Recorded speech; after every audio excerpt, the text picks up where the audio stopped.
नमस्ते बच्चों, MJC learning में आपका स्वागत है। विद्यार्थियों, आज हम अपने पाठ्यपुस्तक युवक भारती के गद्य विभाग से ओजोन विघटन का संकट भाग 3 का अध्ययन करेंगे। पाठ का नाम है ओजोन विघटन का संकट, जिसके लेखक है डॉक्टर कृष्ण कुमार मिश्र। विद्यार्थियों, इस पाठ का अध्ययन आगे करने से पहले हमने भाग 2 में अध्ययन किया था वर्तमान युग में पर्यावरण समस्या, पानी की समस्या, ओजोन क्या है, ओजोन से संबंधित अन्य प्रश्न, ओजोन परत क्या है, CFC क्लोरोफ्लोरोकार्बन क्या है। इन सारे विषयों पर हमने भाग 2 में चर्चा की थी। अब विद्यार्थियों, आगे हम छोटे छोटे परिच्छेदों में इसका अध्ययन करते हैं।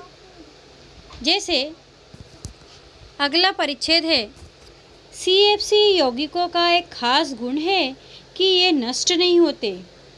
इनका न तो ऑक्सीकरण होता है, न ही अपघटन।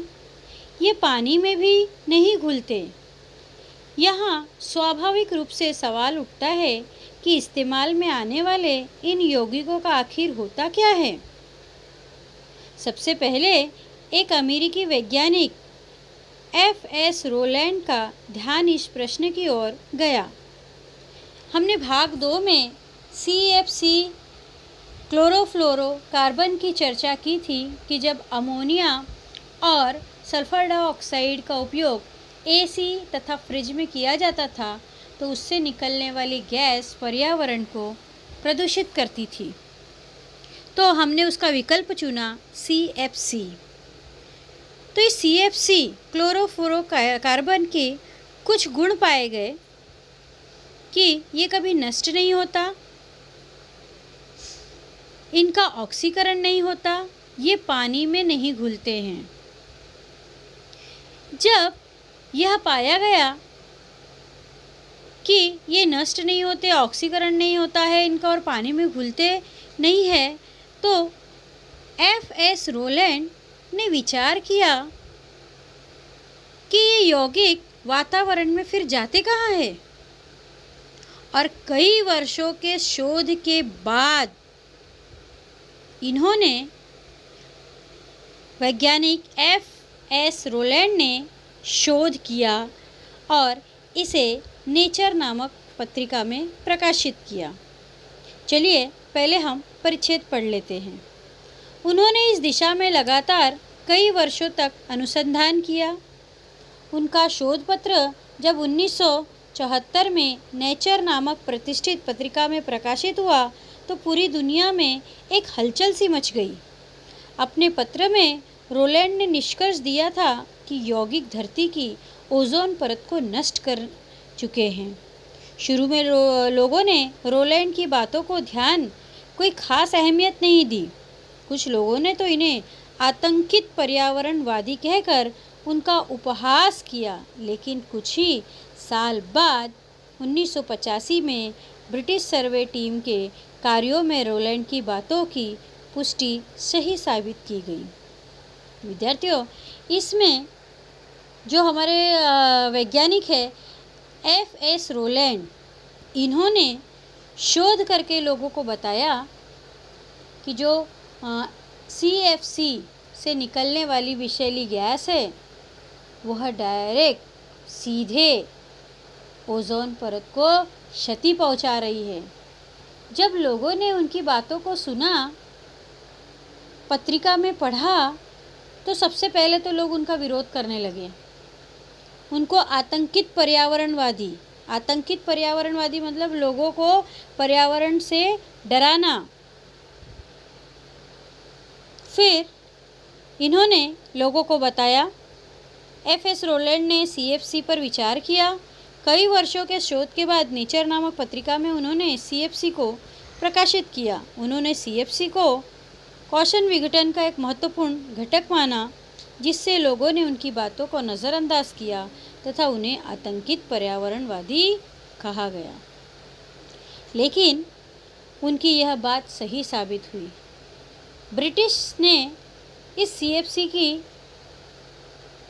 खोज की, छानबीन की और तब निष्कर्ष निकाला कि रोलैंड ने जो बातें CFC के संदर्भ में कही थी वो बिल्कुल सही थी। ब्रिटिश ने FS रोलैंड के शोध की पुष्टि की और उन्होंने बताया कि रोलैंड की बात बिल्कुल सही है। CFC ओजोन परत को क्षति पहुंचा रही है। ओजोन परत दक्षिणी ध्रुवों से काफ़ी छींच चुका है। इस जगह से वहां ओजोन परत पर एक बहुत बड़ा छिद्र हुआ है। अमेरिकी उपग्रह निम्बस द्वारा भेजे गए चित्रों से भी रोलैंड की बातों की पुष्टि की गई। ब्रिटिश ने यह चेतावनी दी कि अगर ओजोन विघटन को नहीं रोका गया तो पराबैंगनी किरणें धरती पर तापमान बढ़ाएगी। इस पराबैंगनी किरणों से त्वचा रोग, कैंसर जैसे रोगों की संख्या लाखों में हो जाएगी। जैसे हमने भाग 1 में देखा था कि पराबैंगनी किरणें एक विषैली किरणें हैं जिसे ओजोन गैस धरती पर, ओजोन परत धरती पर आने से बचाती है। तो अगर पराबैंगनी किरणें ओजोन की कमी होने के कारण धरती पर आती है तो हमें कैंसर तथा त्वचा रोग जैसी समस्याओं का सामना करना पड़ेगा। अब देखिए आगे का परिच्छेद। CFC चूँकि हवा में हल्के होते हैं। अब यहाँ पे CFC के बारे में कहा गया है, आपको थोड़ी सी जानकारी दी गई है।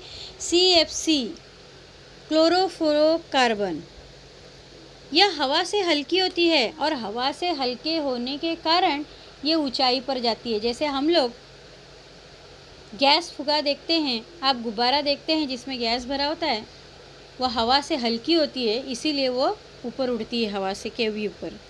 वैसे ही ये क्लोरोफ्लोरो कार्बन भी हवा से हल्की होती है, इसकी वजह से मुक्त होकर ये सीधे वातावरण में ऊंचाई पर चले जाती है। वायुमंडल के ऊपर पहुंचने पर यौगिक पराबैंगनी किरणों से संपर्क में आते हैं। यहाँ उनका प्रकाश अपघटन होता है। फोटोलिसिस से क्लोरीन मुक्त मूलक पैदा होते हैं। क्लोरीन के युक्त मूलक ओजोन की अभिक्रिया करने से उसे ऑक्सीजन में बदल देते हैं। इस तरह ओजोन का ह्रास होने से ओजोन की परत धीरे धीरे सींचती जा रही है, अर्थात यह बहुत कमज़ोर है। ओजोन परत अभी धीरे धीरे कमज़ोर होती जा रही है क्योंकि CFC के वजह से ये क्षतिग्रस्त हो रही है। और CFC क्लोरोफ्लोरोकार्बन यह हवा से हल्की होने के कारण सीधे ऊपर जाती है और पराबैंगनी किरणों से मिलती है और ओजोन परत को क्षति पहुंचाती है। और इसी कारण देखिए चित्र में दिखाया गया है, ओजोन परत में अब छिद्र होने लगा है। ये छिद्र न बढ़े उसका हमको ध्यान रखना है। CFC रसायन हवा से हल्के होते हैं, इस्तेमाल में आने के बाद वातावरण में मुक्त रूप से ऊंचाई पर चले जाते हैं। पराबैंगनी किरणों से इनका संपर्क होता है जहां इनका प्रकाश अपघटन होता है। इस प्रकाश अपघटन से क्लोरीन मुक्त मूलक पैदा होते हैं और ये ओजोन से मिलकर ऑक्सीजन में बदल देते हैं। इस कारण ओजोन की परत खींचती जा रही है। और सच्चाई ये है, जो क्लोरोफ्लोरोकार्बन जब ऊपर वातावरण में मिलती है तो उससे क्लोरीन युक्त ओजोन गैस को कुल 1,00,000 अणु को तोड़कर ऑक्सीजन में परिवर्तन कर देते हैं। CFC का एक यौगिक ओजोन गैस की जो ओजोन गैस है उसके 1,00,000 अणु को तोड़कर ऑक्सीजन में परिवर्तन करते हैं। अब सोचिए आप कि 1,00,000 अणु अर्थात कितनी क्षति पहुंच रही है। इस कारण इसका पड़ता प्रमाण ओजोन परत के क्षेत्र के आकार को बढ़ाता जा रहा है। अगर ये छिद्र बढ़ने लगा तो हमें बहुत ज़्यादा दिक्कतों का सामना करना पड़ेगा। देखिए इस चित्र में जैसे चित्र दिखाया गया है उसी तरह से। अगला, ध्रुव के ऊपर भी ओजोन के विघटन और ओजोन आवरण में छिद्र पाए जाने की सूचना मिली है, जो बेहद चिंतनीय है। अब इस परिच्छेद में बताया गया है विद्यार्थियों कि जब ओजोन की समस्या बढ़ने लगी तो कई बैठक बिठाई गई और उस बैठक में कई ऐसे निर्णय लिए गए जिसके वजह से ओजोन की जो तकलीफ़ है, ओजोन को जो समस्या हो रही है ओजोन परत को, वो थोड़ी सी कम हो जाए। तो ये बैठक कौन कौन सी है? देखिए, ओजोन संकट पर विचार करने के लिए 1985 में वियना में बैठक हुई। तत्पश्चात सितंबर 1987 में कनाडा मॉन्ट्रियल में 48 देशों ने इस संकट की चर्चा में सहभाग लिया। चर्चा पर जो निष्कर्ष निकला उसे मॉन्ट्रियल प्रोटोकॉल कहा गया। अर्थात इन दोनों बैठकों में ओजोन परत को जो क्षति पहुंच रही है उसका निवारण किस तरह से किया जाए, इस पे चर्चा की गई। इन बैठकों में क्या निर्णय लिया गया? जब ये दो बैठकें हुई तो इसमें निर्णय लिया गया कि 1995 तक CFC क्लोरोफ्लोरोकार्बन की खपत 50% की कटौती की जाए।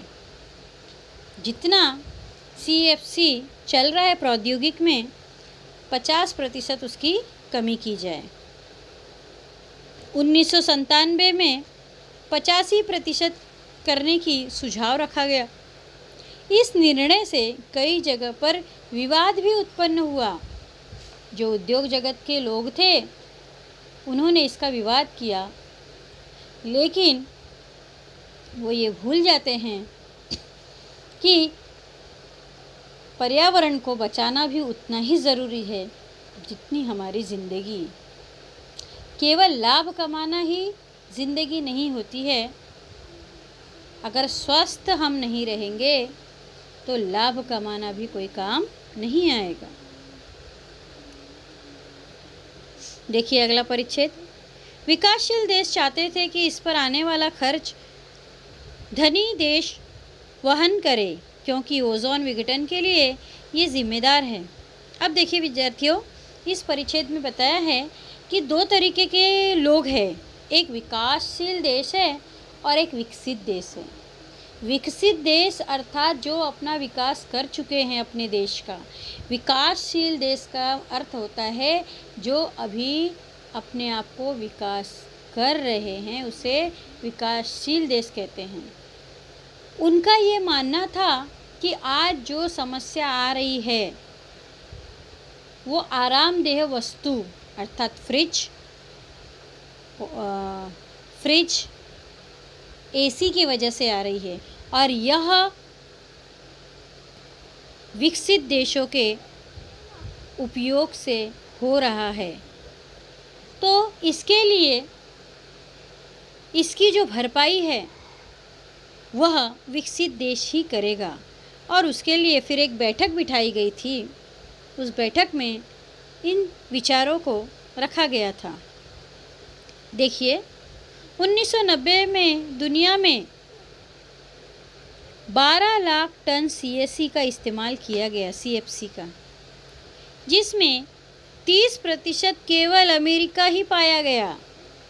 30% CFC का उपयोग अमेरिका में ही हुआ है, जबकि भारत का जो हिस्सा था वो 0.6 रहा, जो कि अमेरिका उनसे 50 गुना ज़्यादा रहा है। इस समस्या पर विचार करने के लिए लंदन में एक बैठक हुई, जिसके अंतर्गत नए प्रशीतन की खोज तथा पुरानी तकनीकों में विस्थापन पर विचार किया गया।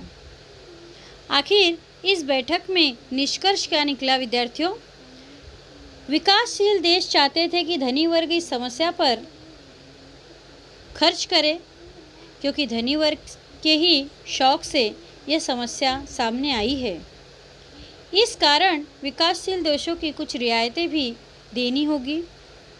सीएफसी के विकल्प की खोज के लिए धन मुहैया भी विकसित देश ही करेगा। समझौता हुआ कि 2010 तक सीएफसी का इस्तेमाल बंद कर दिया जाएगा। विद्यार्थियों, इस भाग में आपको यही बताने का प्रयास किया गया है कि जो हम आरामदायक वस्तुएं हैं, जिसमें आज सीएफसी का उपयोग बहुत ज़्यादा प्रमाण में किया जाता है, वह सीधे वातावरण में जाकर ओजोन परत को क्षति पहुंचा रहा है और उसी कारण इस ओजोन परत में छिद्र बढ़ रहा है और छिद्र बढ़ेगा तो पराबैंगनी किरणें धरती पर आएंगी और इससे हमें कई समस्याओं का सामना करना पड़ेगा। तो विद्यार्थियों, इस पाठ का यहाँ तक हम अध्ययन आज कर चुके हैं। अब शेष और आखिरी भाग हम भाग 4 में करेंगे। विद्यार्थियों, धन्यवाद।